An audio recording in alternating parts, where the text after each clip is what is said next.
Missed a couple days, so I'm even farther behind, but hopefully we'll catch up one day.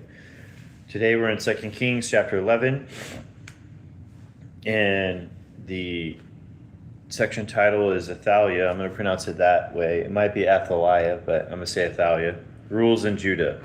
When Athaliah, the mother of Ahaziah, saw that her son was dead, she proceeded to destroy the whole royal family. But Jehosheba, the daughter of King Jehoram and sister of Ahaziah, took Joash son of Ahaziah and stole him away from among the royal princes, who were about to be murdered. She put him and his nurse in a bedroom to hide from Athaliah. So he was not killed. He remained hidden with his nurse at the temple of the Lord for 6 years, while Athaliah ruled the land. When Athaliah, the mother of Ahaziah, saw that her son was dead, she proceeded to destroy the whole royal family of the house of Judah. But Jehosheba, the daughter of King Jehoram, took Joash son of Ahaziah and stole him away from among the royal princes who were about to be murdered, and put him and his nurse in a bedroom. Because Jehosheba, the daughter of King Jehoram and wife of the priest Jehoiada, was Ahaziah's sister, she hid the child from Athaliah, so she could not kill him. He remained hidden with them at the temple of God for 6 years, while Athaliah ruled the land. In the 7th year, Jehoiada sent for the commanders of units of 100, the Kerites and the guards, and had them brought to him at the temple of the Lord. He made a covenant with them and put them under oath at the temple of the Lord. Then he showed them the king's son. He commanded them, saying, "This is what you're to do. You who are in 3 companies that are going on duty on the Sabbath, a third of you guarding the royal palace, a third at the Sur gate, and a third at the gate behind the guard, who take turns guarding the temple. And you who are in the other two companies that normally go off Sabbath duty are all to guard the temple for the king.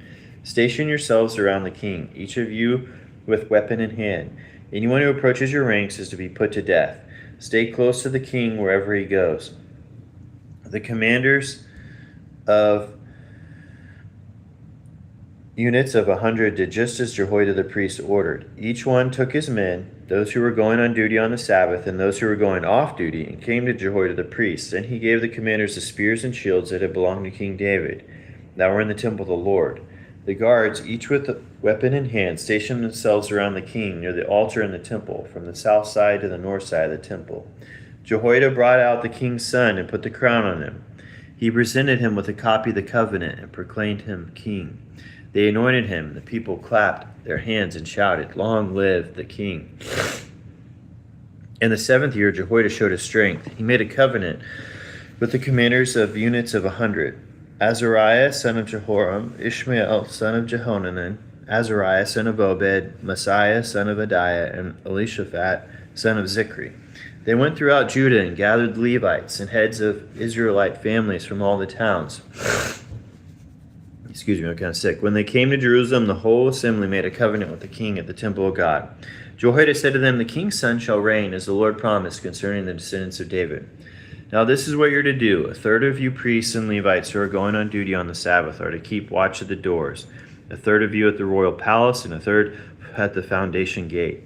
And all the others are to be in the courtyards of the temple of the Lord. No one is to enter the temple of the Lord except the priests and Levites on duty. They may enter because they are consecrated, but all the others are to observe the Lord's command not to enter. The Levites are to station themselves around the king, each with weapon in hand. Anyone who enters the temple is to be put to death. Stay close to the king wherever he goes." The Levites and all the men of Judah did just as Jehoiada the priest ordered. Each one took his men, those who were going on duty on the Sabbath and those who were going off duty. For Jehoiada the priest had not released any of the divisions. And he gave the commanders of units of 100 the spears and the large and small shields that had belonged to King David.